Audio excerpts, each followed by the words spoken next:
Oi, pessoal, tudo bem? Como vocês estão? Tudo certo por aí? Esses dias eu tava atrás daqueles filmes, sabe, que a gente fala filme de conforto, qualquer coisa do tipo. Tem sempre um gênero que a gente gosta mais, né?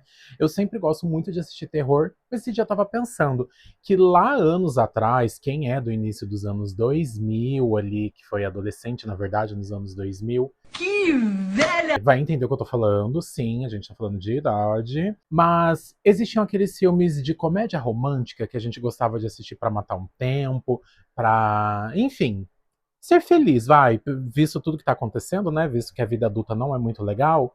Tava pensando, nossa, faz muito tempo que eu não vejo filmes assim, tipo, lançamentos grandes, igual era antes, né? Que até traziam novos atores e atrizes que hoje são super sucesso em outros gêneros e se consagraram, ganharam prêmios, enfim.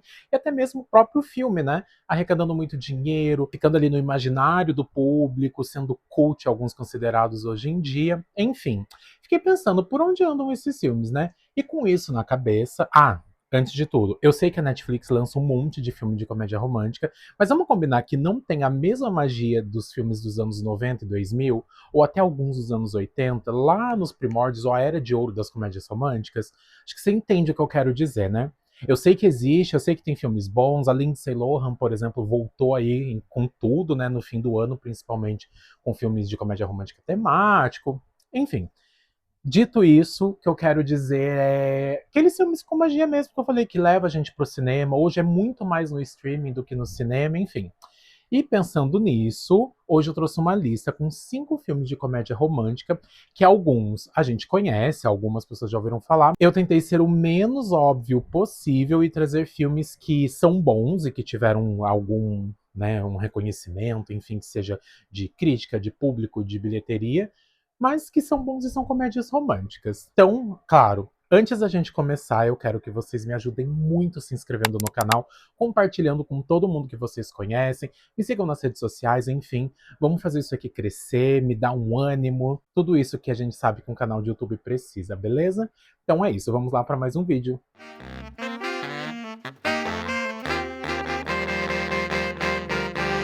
E para abrir a nossa lista, a gente vai trazer um bem queridinho do público. É impossível não conhecer esse filme, ou pelo menos já ouviu falar, por mais que você não tenha assistido. Mas esse filme traz a Drew Barrymore, que interpreta uma jornalista que precisa ali se disfarçar de estudante do ensino médio para uma matéria que ela está fazendo ali onde ela trabalha. O problema é que ela era estranha quando ela realmente era uma adolescente, estudava na escola, e hoje ela tem a chance de reescrever sua história sendo uma garota super popular e, claro, se apaixonando pelo professor Gato. Que isso é meio óbvio numa comédia romântica, né?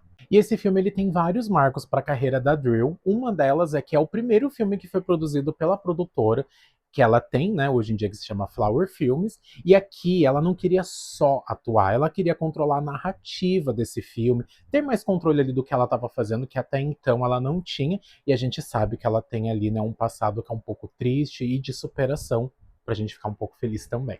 E um detalhe muito interessante é que, graças a esse filme, as portas para a produção de As Panteras, elas foram abertas. Se você olhar com atenção, o filme ele é cheio de rostos que a gente conhece que são super famosos. Aqui o James Franco fez a sua estreia no cinema como um dos amigos populares da protagonista, e também tem a Octavia Spencer, maravilhosa, que venceu um Oscar, e ela aparece num pequeno papel como colega de trabalho, mas assim, um segundo que ela aparece, ela já brilha demais, né? Que é uma marca registrada da Otávia. E sabe aquela roupa de plumas brancas que a Josie usa no primeiro dia quando ela volta ali para a escola? Então, ela foi inspirada num look real que a própria Drew usou no tapete vermelho uns anos antes, e ela foi super ridicularizada pela imprensa da moda. Aí aqui que a gente fala, ela usou o trauma dela pessoal a favor da personagem e deu super certo, né? Isso que é dar a volta por cima. Esse filme, apesar de ser do início dos anos 80, ele foi primordial e definiu o tom para as comédias românticas adolescentes que viriam seguir, principalmente na década dos anos 90, acompanhando ali um rapaz exageitado que se apaixona pela nova estrela do time de futebol da escola, que é uma garota. E sabe o que é mais legal aqui? O filme ele custou apenas cerca de 200 mil libras esterlinas. Para você ter uma ideia de comparação, esse valor ele é inferior ao valor dos figurinos do filme da Drew Barrymore que eu falei para vocês anteriormente, o Nunca Foi Beijada. E assim, Dinheiro, investimento não foi desculpa para o filme fazer feio nas bilheterias, tá? Ele foi um sucesso estrondoso no Reino Unido, arrecadando mais de 1 milhão de libras só no lançamento inicial, o que para um filme independente escocês daquela época foi um fenômeno, e acho que até hoje seria um fenômeno, né? E assim, para encerrar essa indicação e mostrar para vocês o quão importante esse filme ele foi, tanto na época dele quanto hoje em dia, ele é um queridinho absoluto, tá? No Rotten Tomatoes, ele ostenta impressionantes 96% de aprovação da crítica. E lá em 99, o British Film Institute o elegeu como o 30º melhor filme britânico de todos os tempos. É responsa grande, hein?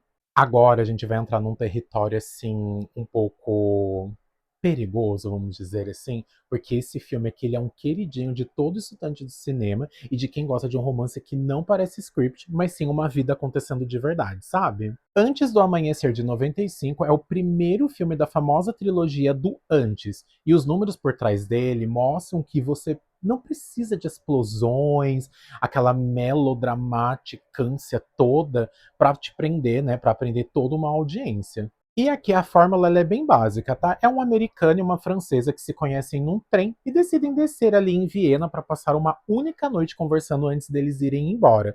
Não tem grandes reviravoltas, é apenas um diálogo mais envolvente que você vai ver da história do cinema. E vamos combinar que em Viena, né? Acho que tudo fica 1000 vezes melhor. Sou rica! Eu sou rica! E com isso, o filme ele arrecadou cerca de 5,5 milhões de dólares nos Estados Unidos. Parece pouco quando a gente fala, mas para um filme onde o roteiro é basicamente dois jovens andando e falando ali por Viena, foi um lucro excelente e garantiu o status de cult para ele, tá? E o longa, ele é baseado em uma experiência real que o diretor viveu lá em 89.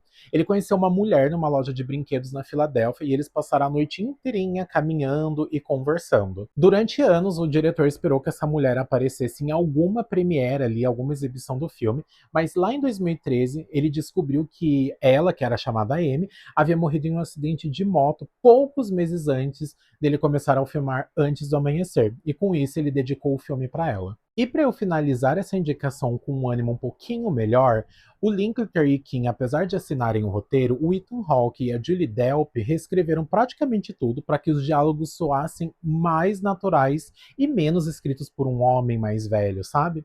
Eles não foram creditados oficialmente no primeiro filme, mas ganharam crédito e indicação ao Oscar nas sequências. Dois estranhos se conhecem comprando luvas de Natal em Nova York. Eles sentem uma conexão imediata, mas decidem deixar que o destino decida se devem ficar juntos, anotando seus contatos em um livro e o outro em uma nota de dólar. Em 2001, gente, isso era até romântico, mas se hoje em dia alguém me propõe isso, ele vai ser bloqueado com toda certeza em todas as redes que eu tenho. O filme arrecadou mais de 77 milhões de dólares mundialmente e foi um investimento seguro da Miramax, que na época dominava o mercado de romances e comédias românticas. O café onde os protagonistas se encontram lá em Nova York, que se chama acho que Serendipity Tree, se eu não falei nada errado, ele já era famoso por seu chocolate quente gelado. Do quê? Faz sentido nenhum. Mas o filme transformou o lugar em um ponto de peregrinação turística e até hoje há filas na porta por conta do filme, tá? Uma jornalista judia de Nova York está exausta de encontros horríveis com homens. E quem não tá, né, meu amor? Ela decide responder a um anúncio de um classificado escrito por outra mulher apenas por curiosidade. E a partir daí o filme foca na descoberta de uma conexão inesperada e na quebra de rótulos. Ele é o verdadeiro indie que deu certo, sabe? E também traz uma abordagem muito mais realista e às vezes até um pouco ácida sobre relacionamentos do que as comédias românticas açucaradas da mesma época abordavam. O filme ele foi feito com apenas 1 milhão de dólares e arrecadou mais de 7 milhões nos Estados Unidos e quase 13 milhões de dólares no mundo todo. Para um filme independente de nicho em 2001, isso é um sucesso estrondoso, tá? Ele lucrou mais de 10 vezes o seu custo. E o mais legal aqui é que o filme ele não nasceu como um roteiro de cinema, mas sim como uma peça de teatro chamada Lipstick, escrita e protagonizada pelas duas atrizes principais do longa mesmo, tá? A Jennifer e a Heather.